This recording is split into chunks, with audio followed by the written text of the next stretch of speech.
Thank you for watching East County SELPA's new Special Education Director video series. This series is part of a larger project funded by the California Department of Education under the IEP Technical Support and Assistance Grant.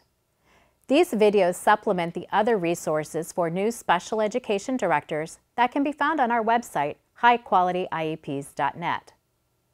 New special education directors come to this position with varied experiences. Some have been within the field of special education for many years, and some are brand new to special education. This video series is targeted to first and second year special education directors to provide perspectives related to special education of various departments within a district. The goal is to cultivate a deeper understanding of the special education director as they lead their department and collaborate with other district departments.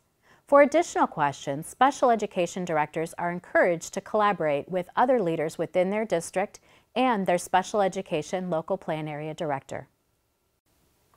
Hello, I'm Dr. Tom Glover. I'm a retired Assistant Superintendent of Human Resources, and I'd like to share some information with you today to help you support the work that's done in your district in service of students. The first thing that I'd like to talk to you about is very important. As soon as you get your job, you need to calendar 5 meetings with HR every year. The first one is before the start of the school year. That's an important time to make sure, are there openings? Are there specialty positions we need to recruit for you?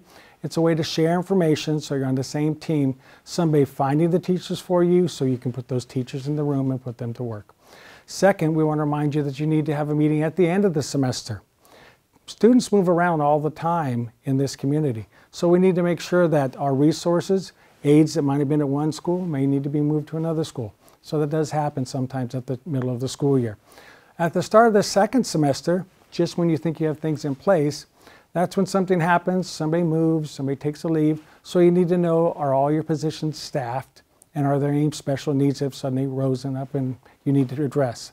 Finally, February is a very important time. That's when most people are starting to staff for the next school year.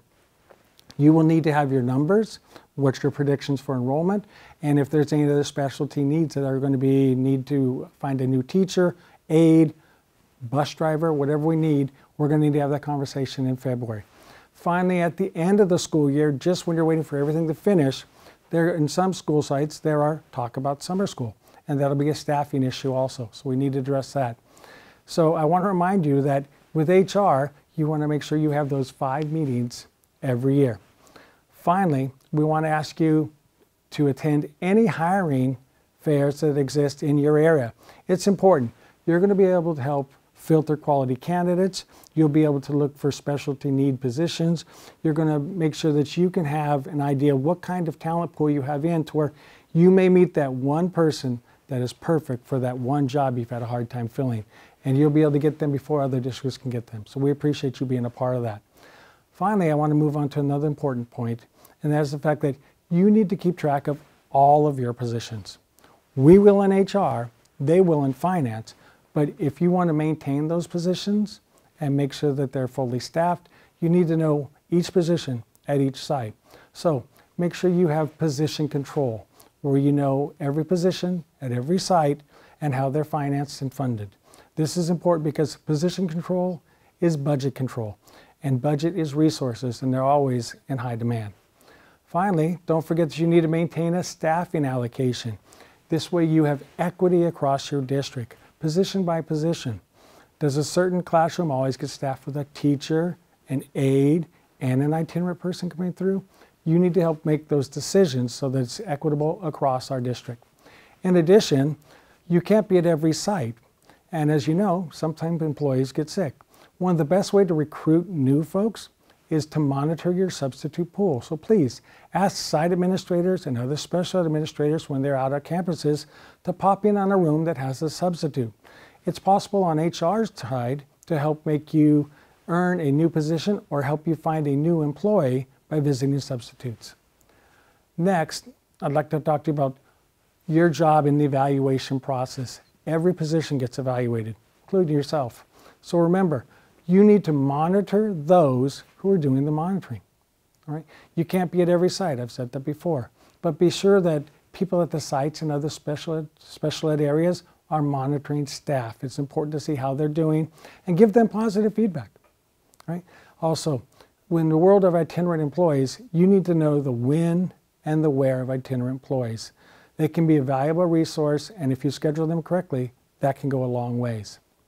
Also, in our world of education, we're collectively bargained. That means that you need to know your contracts. When we have negotiations, you will be a key part of contract negotiations. So what I ask of you, and what every HR person would ask of you, be an expert at interpreting all special ed language in your contract.